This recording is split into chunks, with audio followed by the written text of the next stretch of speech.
जम्मू से चलकर दिल्ली में आने का मेरा यही एक मकसद है कि मैं जरा थोड़ा घर से बाहर निकल के देखूं कि हमारे लोग जिन्हें हम मूल निवासी कहते हैं क्या कर रहे हैं। बाबा साहब को हम पढ़ते हैं, तथागत भगवान बुद्ध को हम पढ़ते हैं, क्या हम करते भी हैं कुछ जो उन्होंने कहा है,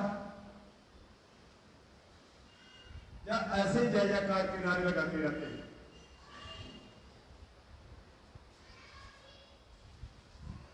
साथियों,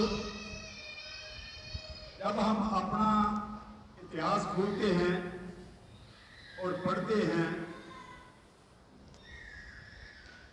और हम राजे महाराजे जब देखते हैं कि हम कभी राजे थे, हम राजा से शूद्र कैसे बन गए, तो रोंगटे खड़े हो जाते हैं ये इतिहास पढ़कर।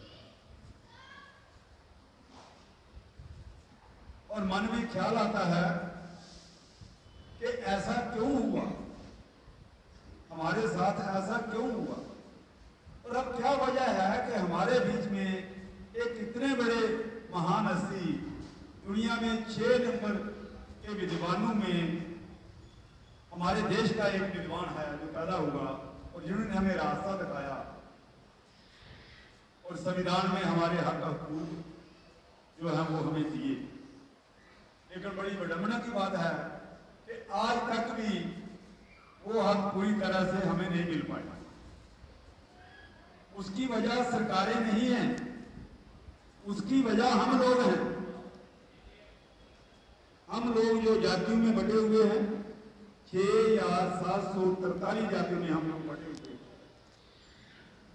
और अलग अलग जाति में रहकर हम सभी हिंदू बने हुए हैं। माफ करना, कुछ लोगों को बहुत गुस्सा लगता है जब उनको कहा जाता है कि आप हिंदू नहीं हो। मैं बताता हूं कि आप हिंदू कब बने और क्यों बने। ये कुछ मजबूरियां थी। 1931 की जनगणना में जब पाकिस्तान की मुसलमानों की गिनती होनी थी तो उस वक्त के एंट्री गवर्नमेंट के जो प्रधानमंत्री थे मैकडोनाल्ड, उन्होंने कहा था कि गिनती हो जाए ताकि पता चले कि मुस्लिम कितने हैं और हिंदू कितने हैं। तो उस वक्त की सेंसस के मुताबिक J.H. हंटन सेंसस कमीशन थे, तो उन्होंने जब गिनती करवाई तो जो हिंदू थे वो बहुत से थोड़ी तादाद में आए और मुसलमानों की तादाद बहुत ज्यादा हुई। 1931 उस वक्त जवाहरलाल नेहरू, पटेल और दूसरे जो साथी थे वो सारे हैरान रह गए कि हम किस लिए आजादी के लिए लड़ रहे हैं। भारत देश तो बहुत छोटा सा बनेगा, सारा देश तो पाकिस्तानी जगह तो पाकिस्तान में चली जाएगी, आबादी पाकिस्तान में चली जाएगी, हमारे वोट बहुत कम रह गए हैं।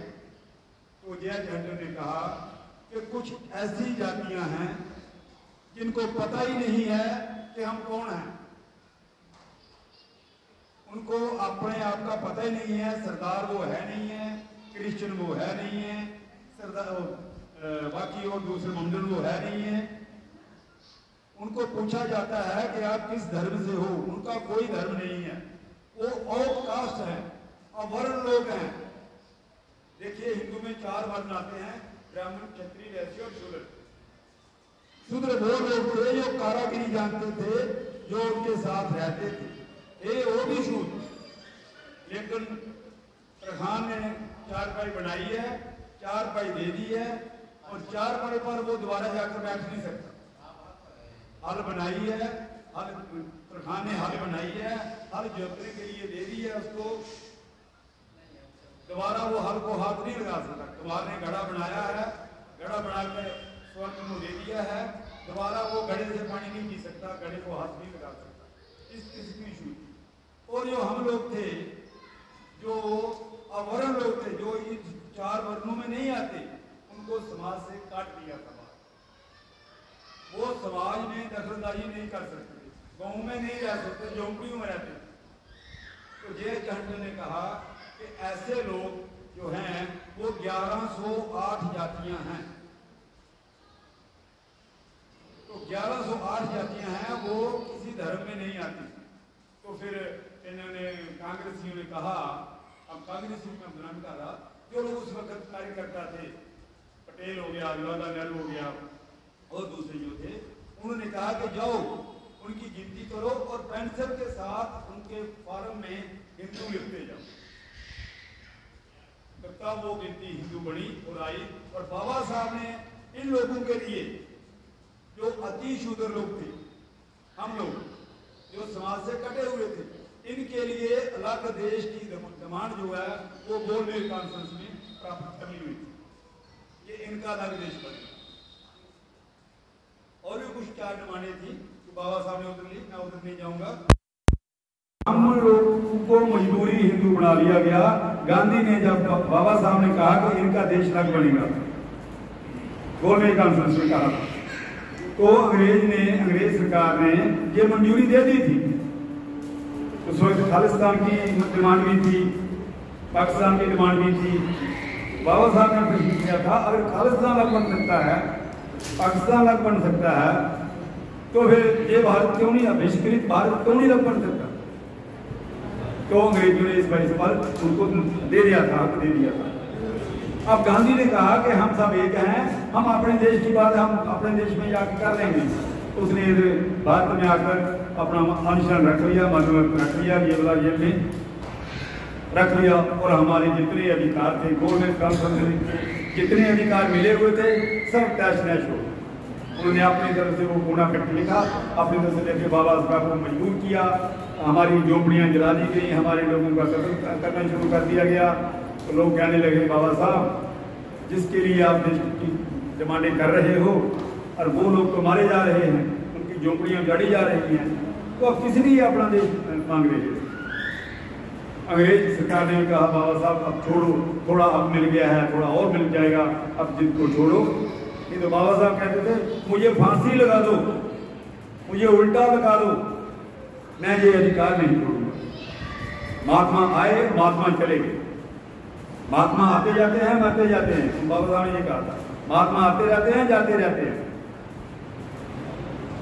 तो बाबा साहब को मजबूर किया गया। बाबा साहब के भाई ने भी, बलवंत राव ने भी मजबूर किया गया। बाबा साहब ने कहा चलो ठीक है। और बाबा साहब ने उस वक्त अपना जो पेन था, जब फांसी देता है तो अपना कलम जो है वो तोड़ देता है। बाबा साहब ने उस वक्त उस दस्तावेज पर पुनः पर जब साइन किए, उन्होंने अपना वो पेन तोड़ दिया। और उस दिन उन्होंने काला दिन मनाया कि वो हमारे बाबा साहब ने कहा, जिंदगी में मैंने ये पहली गलती की। तो वो दिन काले दिन के नाम से मनाया जाता था। साथियों, बातें बहुत हैं, मैं यहाँ पर ही अपनी वाणी को विराम दूंगा। नमो बुद्धाय, जय हिंद।